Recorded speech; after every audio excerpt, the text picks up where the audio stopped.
Welcome to Golf Cask Tastings. Slide up a stool, enjoy the pour.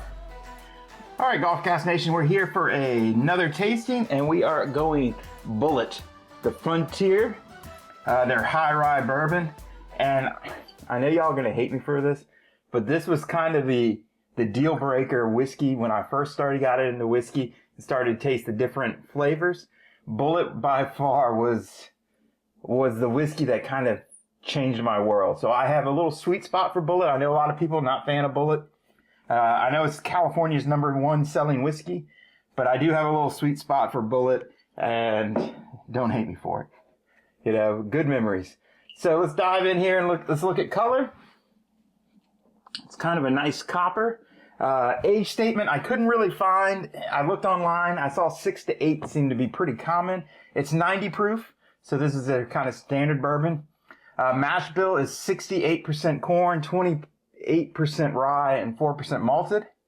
And again, pricing, you're looking under $50. So once again, a one single dollar bill sign for that. So let's go in here on nose. Oh, and I'm sorry, legs.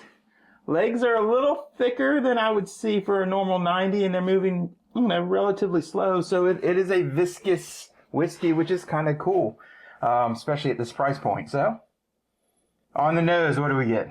Caramel. I get bourbon. I get caramel. I'm getting vanilla, lots of vanilla.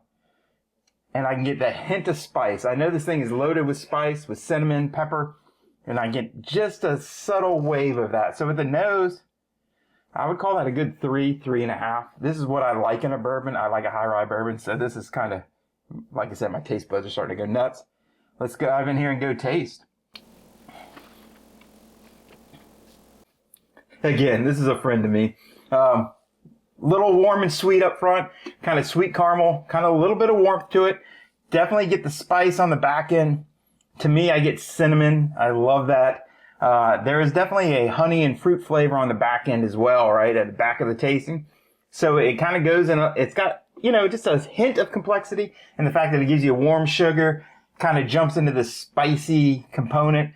And then as the spice starts to clear, as you kind of swallow it down, you get this honey fruitiness behind it. So there is a little bit of complexity again for a relatively cheap whiskey. It has actually got a little complexity. Finish, I would say finish is medium, slight dryness to it, but smooth. Definitely getting the spice. Enjoying that component of it. When I first started to drink this, I thought this was the spiciest thing I've ever had. And now that I've gotten into ryes and a bunch of different high ryes, it's very tame. But for a lot of people that are starting to get into the high rise section of the whiskey market, this is a good place to start, especially on price and to give you that spiciness. But overall, I would say the finish it lingers slightly, so I would call it medium-ish. A little bit of spice, a little bit of sweet, a little bit of cinnamon. Kind of hangs out for a little bit, and then just kind of goes away. So again, to me, a very, very good whiskey.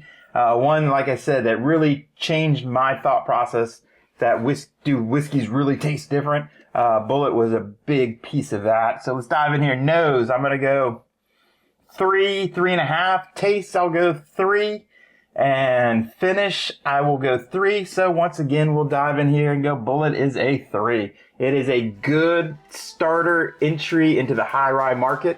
It gives you that a little bit more spice, a little bit more boldness, and a slight bit of complexity. And I know a lot of you are going to hate on me for this, but again, I would give this a little over a 3.